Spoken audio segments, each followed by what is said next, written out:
Gente, é muito bom estar aqui com vocês de novo. Eu queria, Israel, brother, que vocês abrissem a Bíblia, por favor, em Mateus, capítulo de número 27. Mateus, capítulo 27, a partir do verso 32. Vamos orar, gente, mais uma vez? Deus, obrigado, Pai, pelos louvores, Senhor, que oferecemos a Ti, Senhor. Obrigado, Jesus, porque o Senhor desceu do Teu trono, Jesus, e veio ao nosso encontro. Senhor Jesus, eu quero Te pedir graça, Senhor. Graça sobre esse momento, Senhor. Graça sobre minha vida, sobre a vida dos meus irmãos, Pai. Deus, por favor, Senhor, toque os nossos corações essa noite, Pai. Nos permite entender o Teu Evangelho, Jesus, e com fé responder a Ele, Pai. Deus, por favor, Jesus, tira de mim toda a autoforça, Senhor. Toda confiança em mim mesmo, Jesus, me faz fraco, Senhor. Deus, o Teu Evangelho não é pregado por homens fortes, Deus, mas me faz dependente de Ti, Senhor. Por favor, Jesus, revela o Teu poder essa noite, Senhor. Salva os corações daqueles que nunca foram salvos, Senhor. É essa a minha oração, Jesus. Por favor, que seja noite de salvação, Senhor. Deus, eu não consigo ver, Senhor, o íntimo das pessoas, Pai, mas o Senhor as conhece, Senhor. Deus, cada um de nós conhecemos o nosso estado, Senhor. Jesus, se existe alguém entre nós que nunca foi alcançado por Tua graça, eu peço que hoje seja dia de salvação, Senhor. Deus, que o Teu Evangelho, Jesus, encontre corações essa noite, Senhor. Encontre também o coração daqueles que estão frios, Senhor. Daqueles que estão frágeis, Senhor, fracos, Pai. Os anime, Senhor, para a Tua glória, Pai. Deus, é esta a minha oração, Senhor. Para a Tua glória, Senhor, esteja presente conosco nesse instante, Senhor. E glorifique o Teu nome. Amém. Meus irmãos, domingo passado, dia 21 de agosto, estava se encerrando as Olimpíadas dos Jogos do Rio de Janeiro. Durante 15 dias, pessoas de todas as partes do planeta estavam em nosso país assistindo esses jogos. Pelos mais diversos meios de comunicação, dezenas de competições eram transmitidas a centenas de países. Por várias vezes, emissoras de televisões divulgaram que, por vezes, um número da audiência atingiu valores históricos, nunca antes vistos. Assim pode ser dito, por exemplo, sobre a final do futebol masculino, onde, graças a Deus, o Brasil derrotou a Alemanha, quebrando o jejum. Aleluia! Também pode ser dito sobre a final, o jogo do título, do voleibol masculino brasileiro contra a Itália, onde o Brasil consagrou-se campeão. Assim também pode ser dito sobre as mais diversas finais que o astro da natação americana Michael Phelps participou.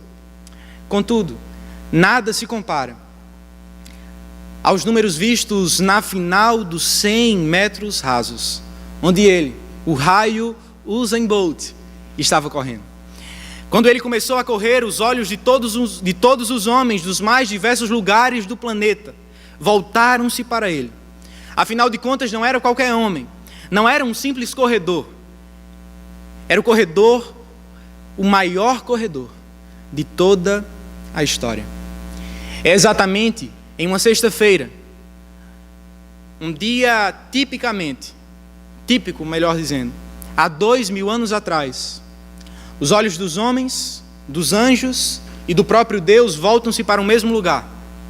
Um lugar típico de sofrimento e dor, o Calvário. É cenário do maior acontecimento de toda a história do universo. 3 homens estão sendo cruelmente mortos. 2 deles eram criminosos, que estavam recebendo a sentença pelos seus erros, pelos seus crimes. Um, contudo, era inocente, nada havia feito, nenhum erro havia cometido, nenhum pecado havia saído de sua boca. Contudo, mesmo assim, estava sendo crucificado de braços abertos na cruz do Calvário. Enquanto está lá, Cristo não grita, Ele não pede aos soldados que o tirem de lá. Ele não manifesta a sua causa perante a sociedade e pede que façam justiça. Não culpando, mas inocentando, não. Cristo não faz isso.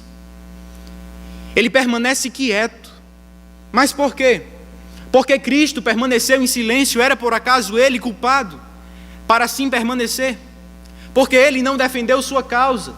Porque Ele não exigiu justiça e libertação? Simples, meus irmãos. Ele não era como aqueles homens. Cristo não estava sendo culpado sobre as ordens dos homens. Cristo estava sendo condenado sobre a ordem do próprio Deus.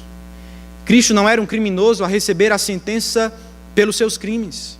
Jesus é o Cordeiro de Deus, que, estirado de braços abertos na cruz do Calvário, entrega-se voluntariamente, deixando-nos todos, agora sim, boquiabertos.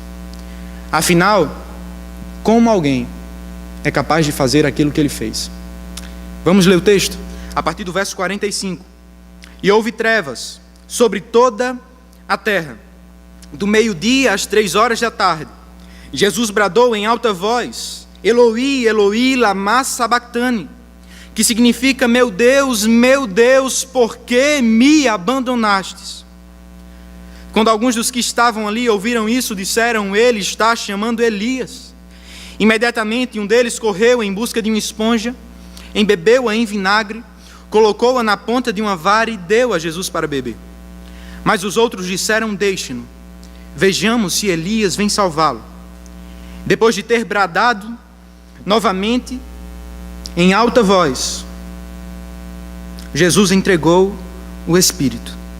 Naquele momento o véu do santuário rasgou-se em 2 partes. De alto a baixo a terra tremeu e as rochas se partiram. Os sepulcros se abriram e os corpos de muitos santos que tinham morrido foram ressuscitados.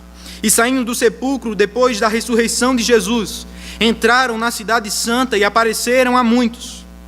Quando o centurião e os que com ele vigiavam Jesus viram o terremoto e tudo o que havia acontecido, ficaram aterrorizados e exclamaram: verdadeiramente, este era o Filho de Deus.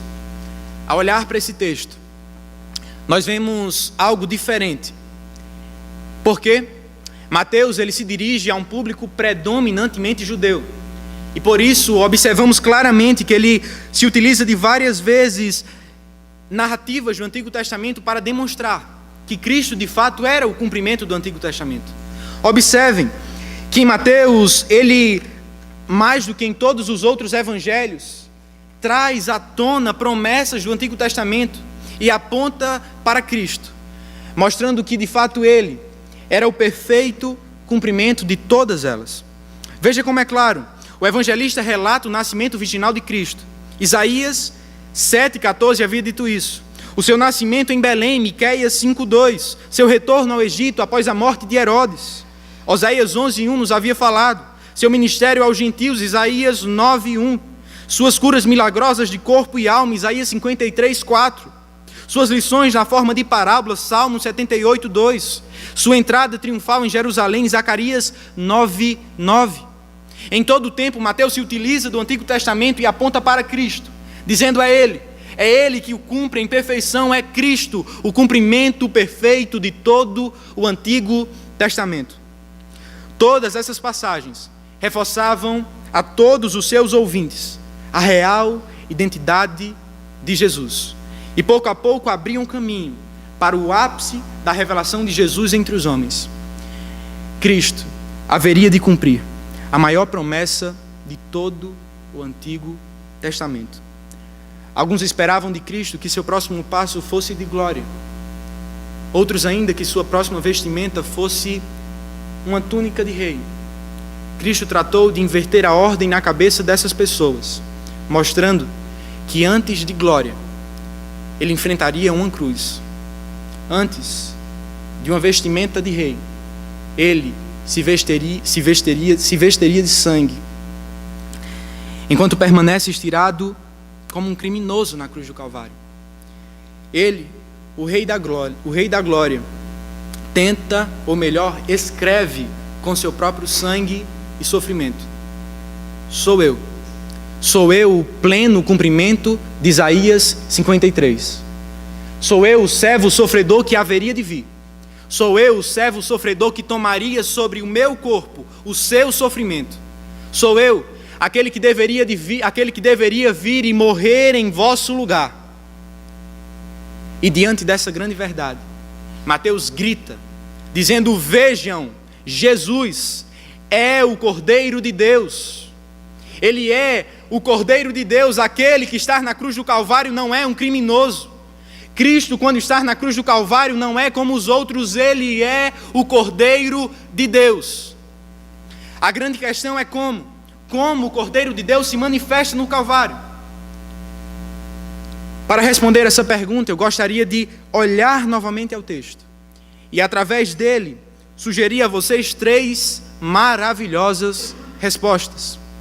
A primeira resposta é: Jesus é o Cordeiro de Deus abandonado. Esta resposta se coloca do verso 45 ao verso 49. Note comigo novamente o texto. Olhe como Mateus inicia o texto. E houve trevas. Se ele continuasse dizendo, e houve trevas, das 18 horas da noite às 22 horas, seria um tanto óbvio, para o contexto que estamos, irrelevante. Contudo, o que Mateus quer destacar aos nossos corações não é algo irrelevante, não é algo sem sentido. Mateus quer nos mostrar algo de extrema importância. E por isso conclui: e houve trevas do meio-dia às 3 da tarde. Algo estranhamente está acontecendo aqui. Estranhamente incomum acontece nesse instante. Não poderia ser uma simples tempestade de areia, não em tempos de chuva, nem muito menos um eclipse solar, não em plena lua cheia, e muito menos um eclipse que dura 3 longas horas. Então, afinal, o que está acontecendo aqui? Será que existe algum significado para isso? Sim, existe. Para responder, eu gostaria de olhar com vocês para a Bíblia como um todo. É seguidamente apresentado em vários textos bíblicos que quando Deus manifesta escuridão, Ele está realizando um julgamento. A ira de Deus está sendo manifesta sobre o pecado dos homens.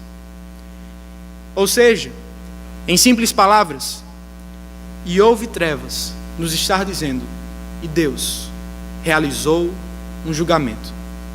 A questão é, a quem Deus está julgando? Quem é o julgado? Quem é o réu do julgamento em que o juiz é o próprio Deus? Cristo trata de nos responder essa questão, rompendo o silêncio que durava 3 horas, gritando: sou eu sou o Cordeiro de Deus, eu sou o afligido, eu sou aquele que estou sendo julgado pelo meu próprio Pai em vosso favor, sou eu que estou sofrendo.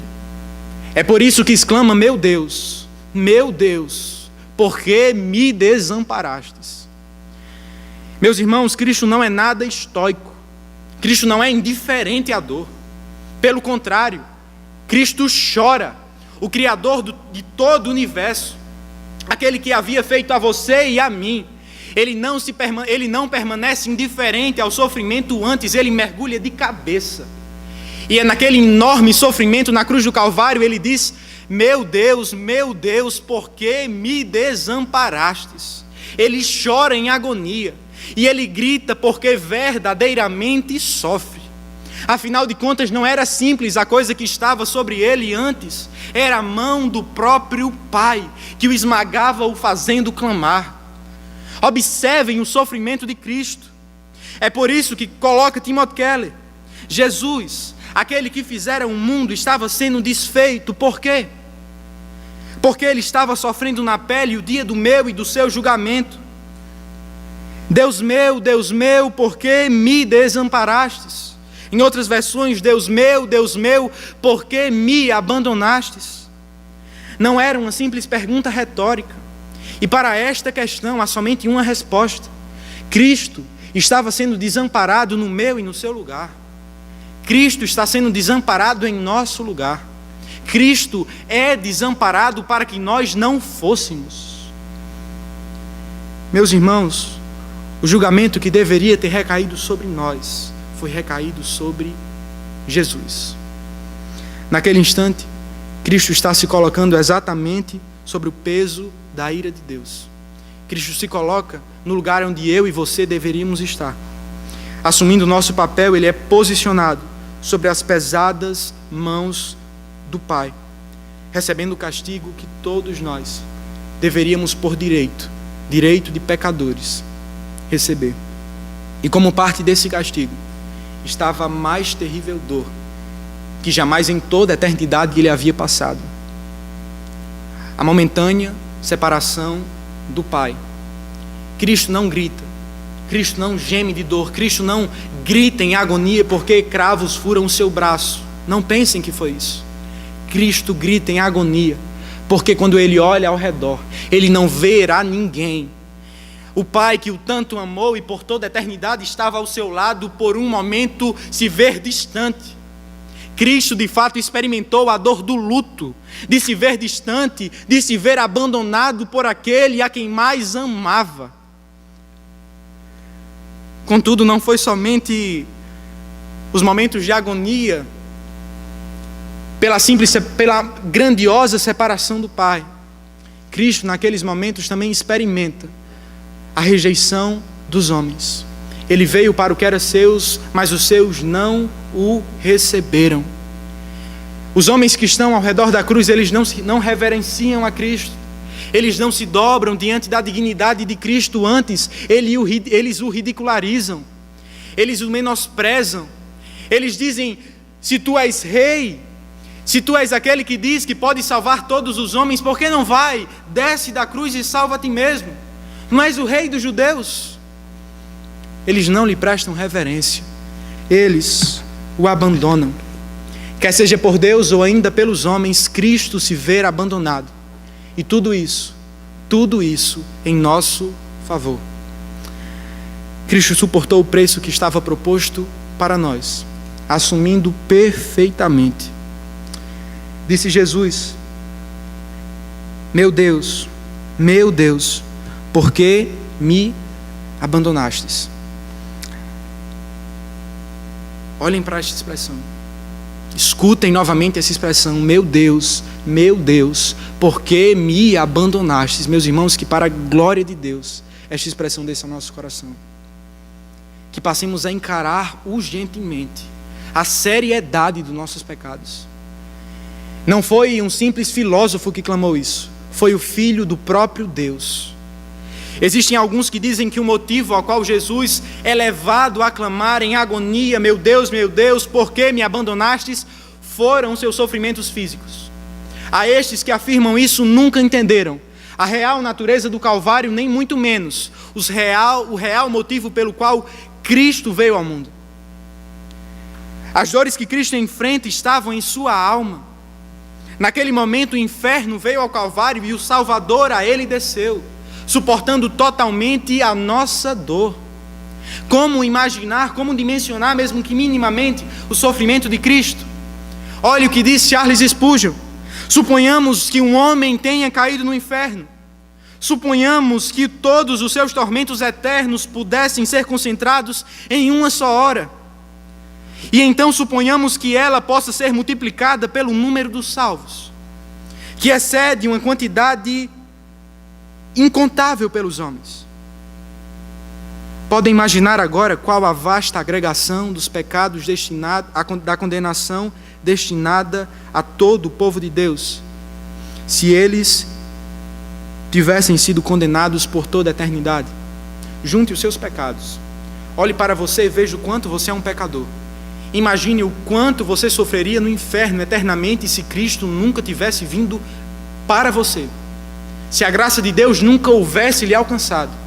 Agora multiplique tudo isso, multiplique todos os seus sofrimentos pelo número de toda a igreja de Deus espalhada por todas as gerações e por todos os lugares do mundo. Você vê como é grande? Agora minimize tudo isso, concentre todo o sofrimento e dor destinado a todo o mundo em uma hora. Lembre-se, foi isso que Cristo estava sofrendo naquele instante. Em outras palavras, é como se todo o inferno tivesse sido colocado em uma taça e Jesus tivesse a tomado inteiramente em um grande gole de amor, deixando a taça vazia. Você pode dimensionar o sofrimento de Cristo? Você pode imaginar o quanto ele sofreu? Não coube a Deus enviar um simples homem. Como falei, não coube a Deus enviar um filósofo à cruz. não foi um simples agitador de massas que veio ao mundo, foi o próprio Filho de Deus, o Filho a quem Deus mais amava, o primogênito de Deus, não, ou melhor, o unigênito de Deus, o único Filho, foi posto na cruz do Calvário em nosso lugar. Meus irmãos, que ao olhar para os nossos pecados, que o tomemos como mais odiosos do que nunca antes pensamos. Ele não custou um anjo, ele não custou um filósofo, ele não custou um sábio, ele custou a Cristo. Encare hoje mesmo, não durma essa noite, não durma, não vá para casa, coloque a cabeça no travesseiro, sendo a mesma pessoa. Encare com seriedade os seus pecados, e juntamente a isso, encare que Cristo Jesus tomou cada um deles no Calvário. Cristo Jesus pagou o preço de cada um deles em seu lugar. Encare quão odiosos são, mas encare quão vasta é a graça do nosso Senhor, e tudo isso por você. Que o glorifiquemos, porque é exatamente isso que significa. E Ele levou os nossos pecados e tomou sobre si as nossas transgressões. Cristo é o Cordeiro de Deus abandonado. Também Ele é o Cordeiro de Deus sacrificado. Esta verdade está contida nos versos 50 a 53. Depois de seu primeiro grito de extremo sofrimento, Cristo novamente se põe a gritar e finalmente, conforme escreve Mateus, Jesus entregou o Espírito. Até esse momento o Pai estava depositando toda a carga de condenação sobre os ombros de um único justo, Jesus. A cada segundo que se passava, a lança afiada de Deus era colocada sobre o seu próprio Filho, que naquele instante estava tomando o pecado de todos nós. A lança furava ele mais e mais. E ao final de 3 horas de agonia, Cristo entregou o Espírito. Aqui Espírito significa vida, ou seja, Cristo entregou a vida. O que Mateus nos mostra com isso? Ele ressalta nesse texto a soberania de Jesus. Ele nos mostra isso. O evangelista nos mostra o quanto Cristo é soberano em sua morte e Jesus entregou. Todavia, além da soberania de Cristo em entregar a sua vida, também é ressaltada a harmonia que há entre a vontade do Pai e a vontade do Filho em cumprir um único propósito, resgatar a cada um de nós.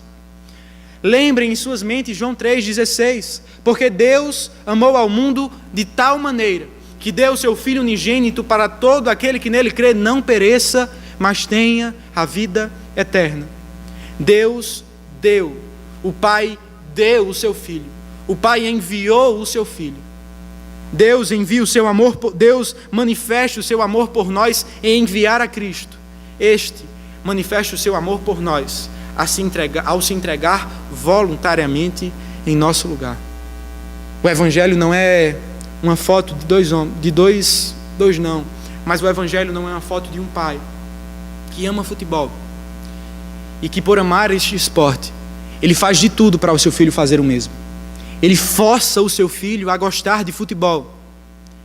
Contudo, o filho o faz, mas forçadamente. Afinal de contas, aquilo que ele gosta é de vôlei e não de futebol. Não é assim. No Evangelho observamos um Deus e um Filho que são e que agem em perfeita harmonia. Quando Deus olhou a humanidade caída, o Pai, Ele não teve vontade de nos salvar, e quando chama a Cristo para cumprir essa missão, vindo ao mundo, Cristo coloca-se de braços fechados e diz: eu não quero, eu quero continuar em minha glória, eu quero continuar em meu trono. Não. O Pai e o Filho são perfeitamente harmônicos, e eles têm um propósito imenso em seus corações: salvar os homens caídos. É isso que observamos nesse texto. Todavia, não apenas sacrificado foi Jesus. O Cordeiro de Deus é imolado, o Cordeiro de Deus é sacrificado em nosso favor, mas não apenas isso, ele é sacrificado perfeitamente, de tal modo que os efeitos gerados por sua morte são instantâneos. Leiam comigo versos 51 e 52. Naquele momento o véu do santuário rasgou-se em 2 partes, de alto a baixo. A terra tremeu e as rochas se partiram. Os sepulcros se abriram e os corpos de muitos santos foram ressuscitados. Os judeus conheciam muito bem o véu a qual ele está se referindo. Este véu era uma espessa cortina que separava o lugar santo do lugar santíssimo. Em outras palavras, este véu separava os homens da presença de Deus. O véu demonstrava didaticamente a todos os judeus que eles não poderiam se achegar perante o Senhor. Afinal de contas, os seus pecados eram imensos.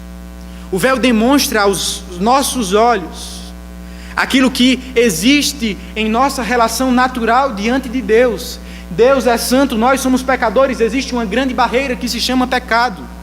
Era isso que o véu demonstrava, como demonstração de sua graça, que apontava para Cristo. Mesmo diante desse cenário tão distinto, os homens para com Deus, Deus resolve permitir que uma vez no ano, em um dia de nome estranho, os homens se aproximassem diante da presença de Deus por meio de um único homem, o sumo sacerdote. Ele ultrapassaria as cortinas e se achegaria diante da presença de Deus para clamar em seu próprio favor e clamar pelo povo em pecado. Assim, quando Cristo demonstra fisicamente com a sua morte o véu se rasgando, em simples palavras ele está dizendo: tudo o que era necessário para que os homens se achegassem diante de mim, todos os atos de purificação, todos os atos de limpeza, tudo aquilo que um homem teria, o sumo sacerdote teria que fazer para entrar no Santo dos Santos, tudo isso meu filho fez, e perfeitamente. O caminho está livre. Os pecadores podem se achegar por meio da fé à minha presença. Olhando para Cristo, temos acesso diante de Deus. O véu se rasgou, mas não apenas isso. O texto também nos diz que as pedras se partem. As rochas aparecem em cena depois de um grande terremoto que é gerado lá no Calvário. Muitas rochas se partem. O que Deus ensina com isso? Olha o que o comentarista bíblico nos diz. O terremoto nos traz à memória o que aconteceu no Monte Sinai, Êxodo 19:16, quando Moisés recebe a lei de Deus para entregar ao povo. O terremoto do Calvário significa que os preceitos da lei, que eram impossíveis aos homens cumprirem, foram cumpridos e conquistados perfeitamente por Cristo Jesus. Enquanto o véu representava o cumprimento de Cristo sobre os pecados, ele venceu os pecados. Enquanto as pedras quebradas representavam ele cumpriu a lei e a conquistou. Havia um último sinal, e o texto nos mostra a ressurreição dos mortos. O que isso significava? Simples. Enquanto o véu significava a sua conquista sobre o pecado, enquanto as pedras mostravam ele cumpriu e venceu a lei, a ressurreição dos mortos era a prova inequívoca: Cristo venceu a morte. Ele a conquistou. Os mortos que antes estavam sem esperança agora são ressurretos. Será que não é isso que ele também pode fazer conosco? Meus irmãos, quão grandiosos foram os sinais que aconteceram no instante da morte de Cristo. Pedras se partem, véu é rasgado, mortos são ressuscitados. Contudo, nenhum deles se iguala em importância e em beleza àquilo que acontece no mesmo instante. O que seria o suspiro mais importante de toda a história dos homens. E Cristo entregou o seu Espírito. Nunca em todo o mundo, nem mesmo o suspiro de Herodes, o suspiro de Alexandre o Grande, o suspiro de Benjamin Franklin, nenhum suspiro causou tanto impacto no mundo como este. Esse não é o significado imediato dessa passagem, mas olhando para as trevas que aparecem após a morte de Cristo, eu me penso se não seria isso uma bela retratação também da verdade. O que é necessário para que um lugar que estava com sol passasse a virar noite, tomasse os céus de trevas? O mundo necessitava ser girado de cabeça para baixo. o sol que agora ilumina o Brasil, a terra que estava sobre o sol, o eixo do Brasil que estava sobre o sol, deveria ser voltado totalmente para que agora estivesse em trevas. Com a morte de Cristo, não foi isso que aconteceu? O mundo de fato não ficou de cabeça para baixo. Esse suspiro não apenas quebra as pedras, esse suspiro não apenas cumpre a lei, sim, isso é verdade, mas esse suspiro vira o mundo de cabeça para baixo, meus irmãos. Isso é o que significa a morte de Cristo. Mas a morte de Cristo significa também mais do que isso. A morte de Cristo significa que Ele comprou para nós a vida eterna. Quando Cristo suspira, Ele estava comprando para nós a eterna salvação. Em outros textos bíblicos a gente pode ver que Ele diz: está consumado. Essa expressão era uma expressão utilizada somente pelos juízes da época. Enquanto um criminoso, enquanto um escravo, melhor dizendo, estava escravizado sobre uma situação de extrema opressão, chegava um novo dono, alguém interessado em comprar a sua libertação, oferecia tudo aquilo que era necessário. Depois de ser pago o valor necessário, o juiz dizia: estar consumado, está decretado, está feito, nada pode mudar. É isso que Cristo diz: está feito. Com seu suspiro, Ele está dizendo: o valor necessário para ser pago em seu favor foi completamente liquidado. Que valor é este? Desde o Éden, quando os homens pecaram contra Deus, quando nós pecamos contra o Senhor, todos nós contraímos uma grande dívida, pecamos contra a santidade de Deus. Observe o seguinte cenário que nós nos encontramos: nós não pecamos contra uma lei qualquer, não contra o Código Penal brasileiro, nós pecamos contra a lei de Deus, contra a sua boa e perfeita vontade. Nos encontramos como em um grande tribunal, que tem o juiz, o próprio Deus. Lembrem que Deus é um Deus justo. Observem o seguinte: se nós somos culpados, e de fato somos, se Deus é um Deus justo, e de fato é, como nós podemos ser salvos? Como um juiz que é justo pode inocentar criminosos? É possível? É possível um juiz que é justo preservar a sua justiça, preservar o seu caráter, a sua integridade, e dizer àqueles criminosos: vocês podem ir à rua, vocês podem voltar às suas práticas, eu finjo que não vejo e vocês fingem que acreditam? Cristo diria isso? Deus, sendo justo e bom, diria isso? A resposta é clara: não. Se Ele assim o fizesse, Ele seria pior do que todos nós. Além de ser todo poderoso, Ele é também todo injusto. Que grande contradição ao Evangelho seria isso? Para a nossa alegria, Deus é todo poderoso, mas é também todo santo e justo, meus irmãos. Mas é também diante dessa bela santidade e justiça que se encontra o nosso grande problema. Se Deus é justo e se você é um criminoso, não há outra solução, ou melhor, não há outro caminho a você senão condenação eterna. Paulo havia escrito: o salário do pecado é a morte. Saibam que essa morte é morte eterna. O salário que nós merecemos receber por pecar contra Deus é morte, e morte eterna. Como resolver essa questão?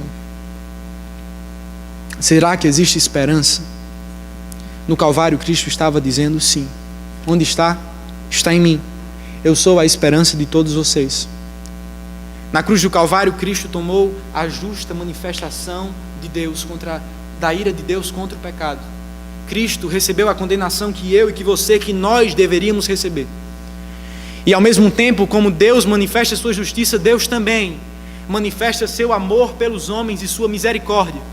Por quê? Porque Deus amou ao mundo de tal maneira que enviou o seu Filho. Deus manifesta seu amor em enviar a Cristo, de tal forma que Cristo morre a morte que nós deveríamos receber. E na cruz do Calvário Ele está depositando ao meu e ao seu coração a vida que nós jamais conseguiríamos viver. Cristo, em outras palavras, é o justo juiz e o justo justificador. Cristo é aquele que julga com justiça, mas Cristo é aquele que morre por misericórdia. Cristo é o Salvador de nossa alma, meus irmãos. quando ele está se colocando no Calvário e finalmente respira, seus pecados estão pagos. Não apenas os pecados de antes, não os pecados anteriormente, mas os pecados de hoje. Se você é salvo pela graça de Deus, saiba, não se desespere, odeie os seus pecados, mas também glorifique ao Senhor. Odeie os seus pecados porque custaram o Filho de Deus, mas glorifique a Cristo, porque Ele morreu por eles.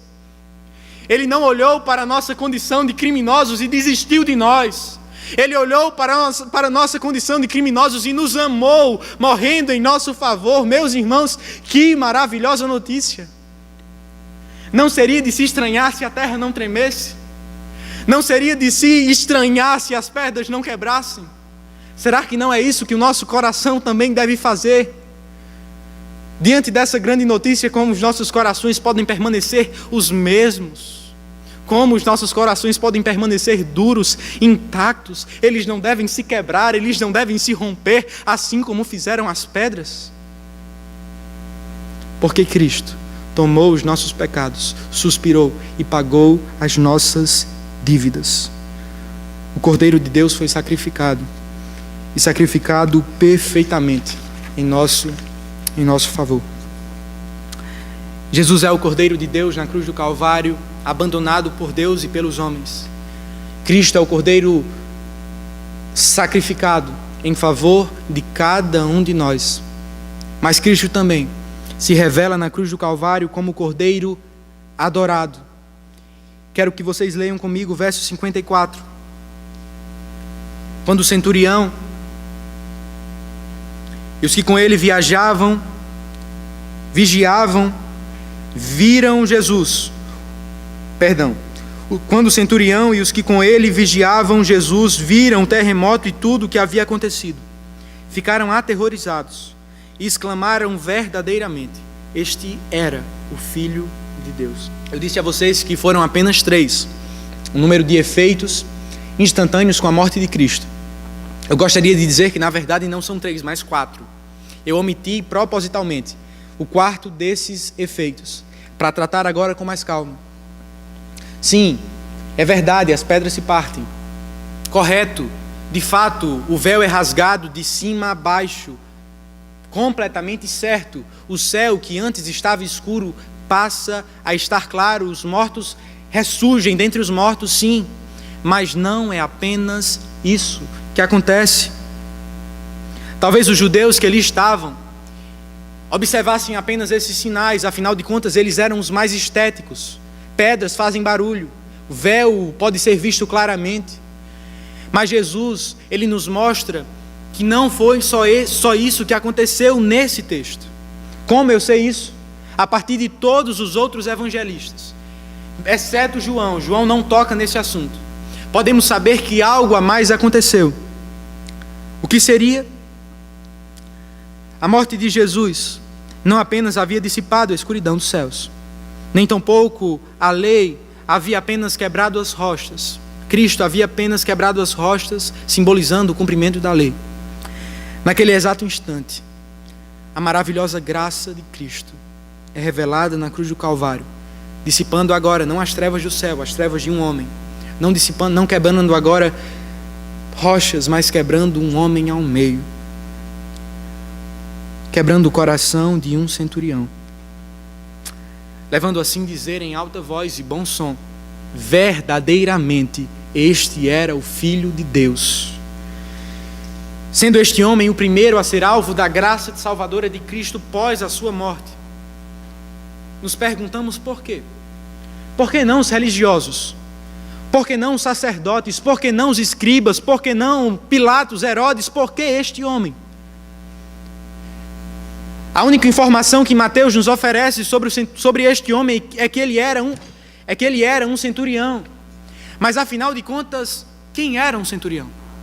Ele não era na verdade um homem da alta sociedade da época, que por acaso, que por amigos, que por relações próximas a pessoas importantes da época, recebeu um status militar, não. Um centurião era um homem comum como nós, do meio do povo, que havia se alistado no exército, e seguido carreira militar. Em outras palavras, sabemos sim, esse centurião havia experimentado bons bocados em sua vida. Ele havia muitas vezes, como parte de seu ofício, observado mutilações, observado torturas, mas não apenas isso, ele mesmo certamente havia praticado com suas próprias mãos muito derramamento de sangue. Vocês querem saber o que aquele homem era? O que aquele homem era? Um torturador.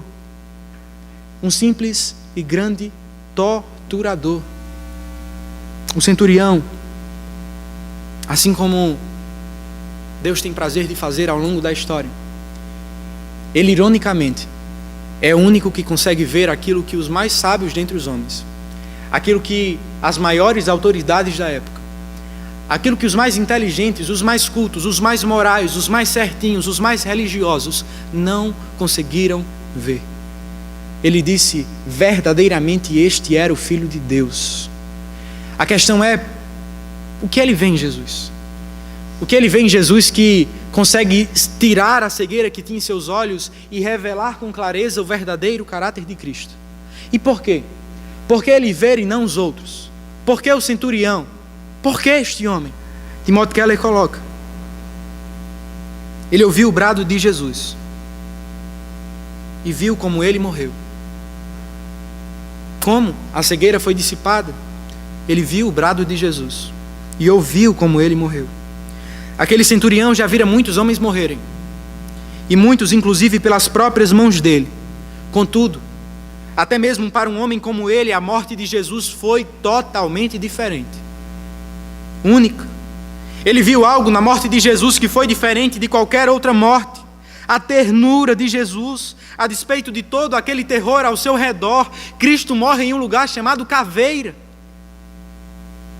Deve ter sido, ao ver tudo isto atravessado, o centurião com certeza foi atravessado ao meio.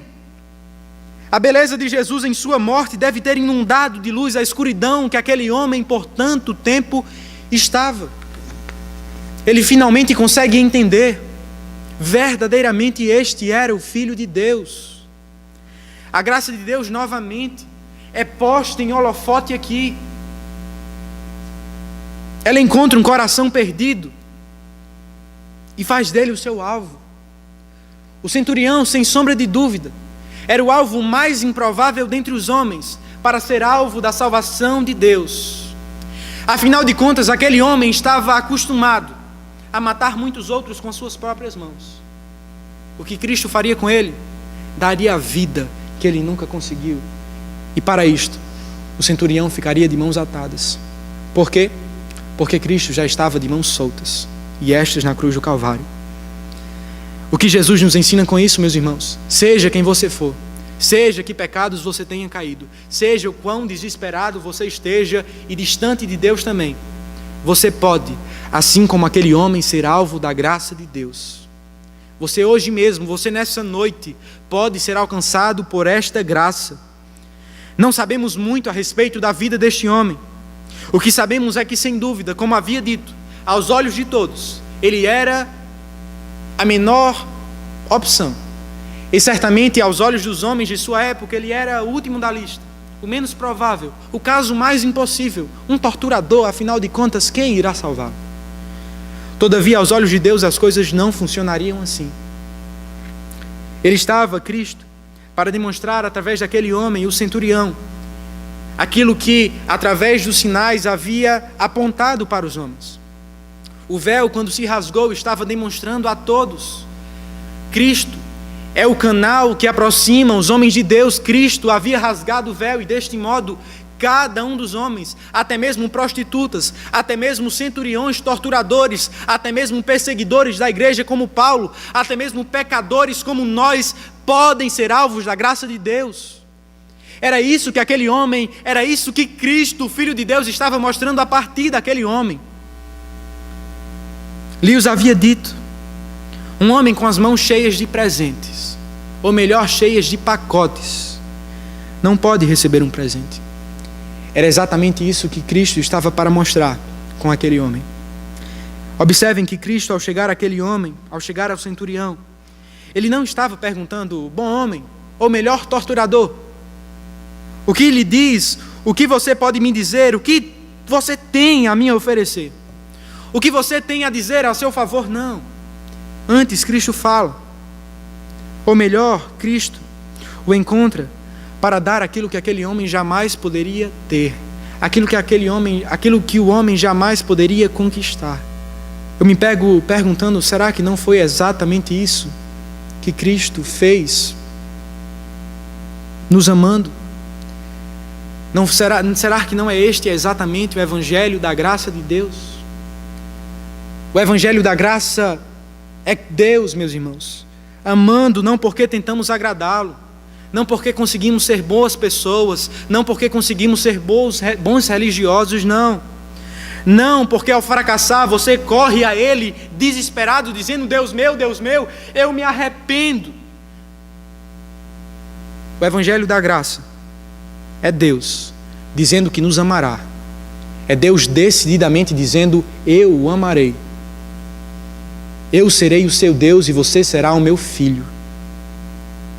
Que os nossos corações sejam tomados de alegria, pois foi essa exatamente a graça que encontrou o coração daquele homem. Foi essa a graça que encontrou o coração de um homem religioso, este que vocês acabam de ler, Mateus, um homem extremamente religioso, e fez dele um seguidor de Cristo. Foi esta graça que encontrou o coração de Paulo e o fez de um perseguidor da igreja a um homem perseguido por Cristo. Será que não foi essa graça também que alcançou um dia o seu coração? Meu irmão, será que você já pode ir além da barreira de apenas dizer porque Deus tanto amou ao mundo, mas hoje mesmo você pode sussurrar com plena convicção, porque Deus me amou na cruz do Calvário? Será que podemos sair de um mero discurso porque Deus morreu pelo pecado dos homens e dizer com convicção, Deus morreu pelos meus pecados? Deus foi crucificado em meu lugar. Deus foi entregue por mim. De que adianta dizermos, porque Deus tanto amou o mundo, que enviou o seu único filho? De que adianta se não temos a convicção de dizer hoje, Deus morreu pelos meus pecados na cruz do Calvário. Foi por mim que Ele foi estirado naquele madeiro. Foi por mim que Ele morreu na cruz. Será que você pode, meu irmão, dizer isto essa noite? Será que você já foi alvo da graça de Deus?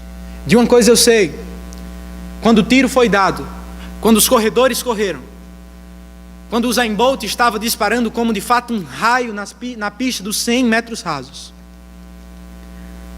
em poucos segundos, na verdade em 10, ou menos de 10, a vitória já estava em suas mãos.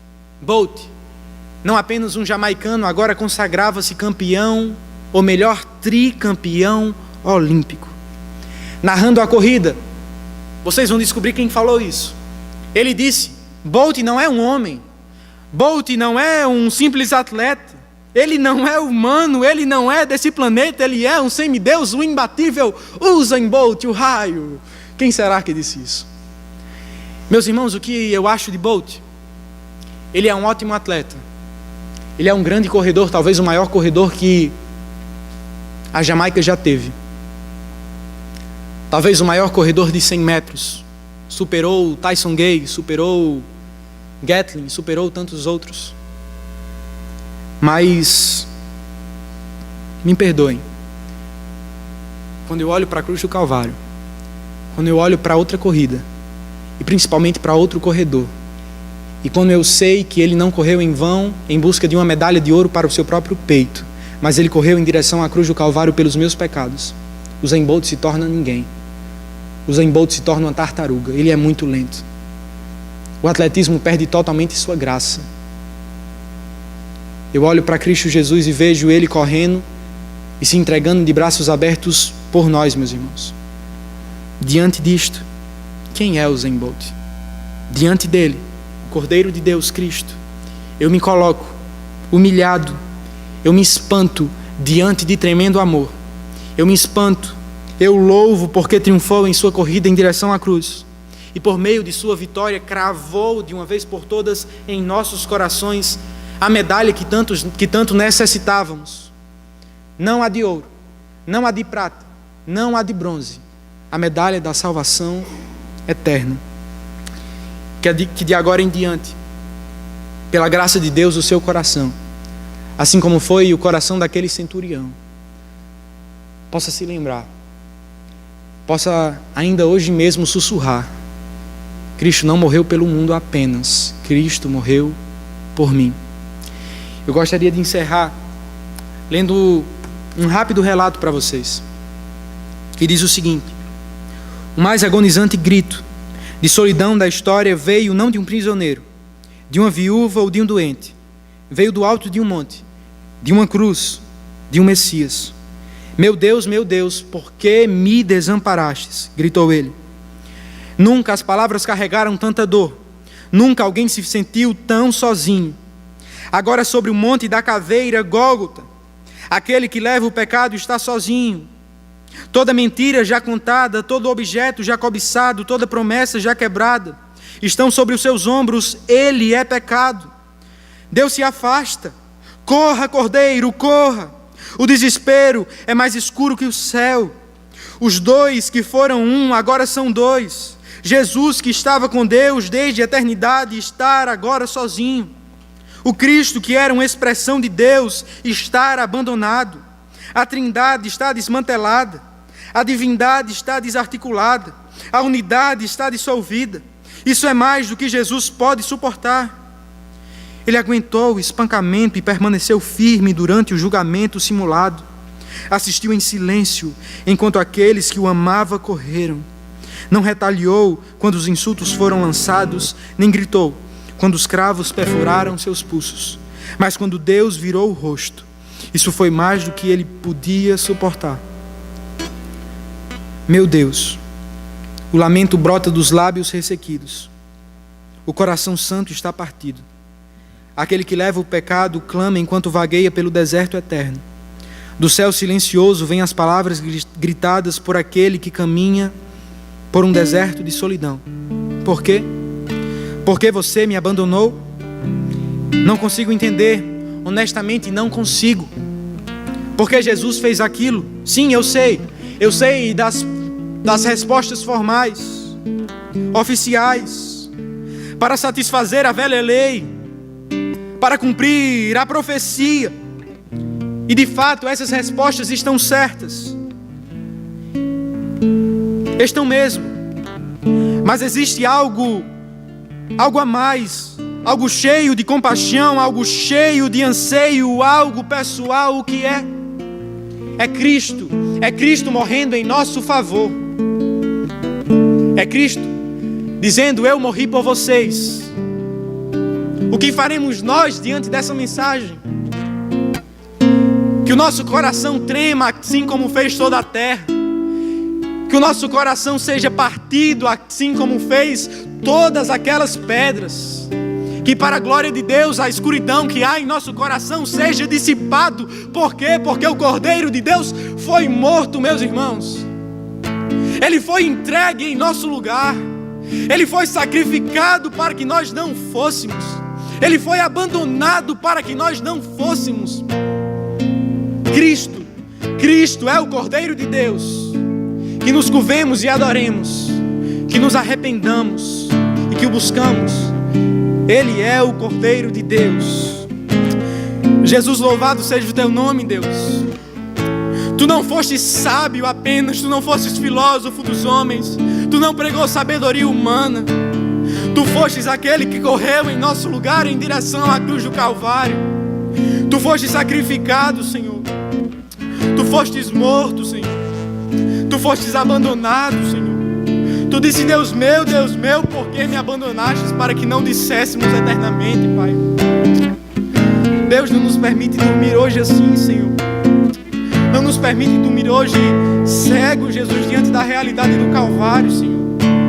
Não nos permite sair daqui e conversar sobre o jogo de futebol de ontem, Pai. Não nos permite sair daqui e de apenas falar, Jesus, de falar sobre as provas da próxima semana, Senhor. Deus, nos faz te adorar, Senhor. Tu fostes morto em nosso lugar, Senhor. Cumpriu a promessa, Senhor. Cumpriu o que nós não poderíamos, Pai. Tu és o Cordeiro de Deus, Jesus. Louvado seja o Senhor, Deus.